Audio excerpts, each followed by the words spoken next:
నమస్తే welcome to one TV health tip.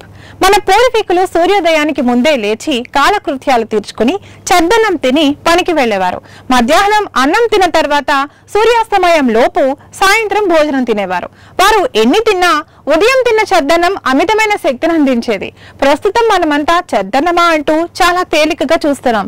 అది అమృతంతో సమానం. ఎన్నో ఆరోగ్య ప్రయోజనాలను అందిస్తుంది. రోజంతా శరీరం శక్తితో ఉండేలా చూస్తుంది.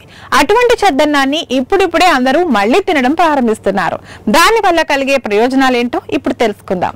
జీర్ణ వ్యవస్థకు మంచిది. చద్దన్నలో ప్రోబయోటిక్స్ పుష్కలంగా ఉంటాయి. ఇవి జీర్ణ వ్యవస్థను ఆరోగ్యంగా ఉంచుతాయి. వేసవిలో చల్లదనాన్ని ఇస్తుంది. వేసవి కాలంలో చద్దన్నం శరీరానికి చల్లదనాన్ని ఇస్తుంది. బరువు తగ్గడానికి సహాయపడుతుంది. చద్దన్నం త్వరగా జీర్ణమవుతుంది. క్యాలరీలు తక్కువగా ఉంటాయి. మధుమేహం నియంత్రణకు సహాయపడుతుంది. చద్దన్నం బ్లడ్ షుగర్ లెవెల్స్ ను నియంత్రించడంలో సహాయపడుతుంది. చద్దన్నాన్ని మట్టి కుండలో తయారు చేస్తే మరింత రుచి వస్తుంది. దీన్ని పచ్చడి, పెరుగు వంటివి కలిపి తింటే రుచి పెరుగుతుంది. చద్దన్నంలో కొద్దిగా కరివేపాకు, కొత్తిమీర వంటివి వేసి తయారు చేయొచ్చు. ఉదయం నిద్ర లేవగానే తినేయాలి. దీన్ని తయారు చేసేటప్పుడు ఎంతో పరిశుభ్రత పాటించాలి. ఇది చాలా ముఖ్యమైన అంశం. చద్దన్నం తినడం వల్ల శరీరంలో వేడి తగ్గుతుందని నిపుణులు చెబుతున్నారు. కాబట్టి శరీరంలో ఎక్కువగా వేడి ఉన్నవారు ఈ అన్నం తింటే మంచిది. కొంతమంది అలర్జీ, చర్మ సమస్యలతో బాధపడుతుంటారు. అలాంటి వారు చద్దన్నం తింటే అలర్జీ సమస్యలు, చర్మ సంబంధిత సమస్యలు దూరం అవుతాయని నిపుణులు సూచిస్తున్నారు.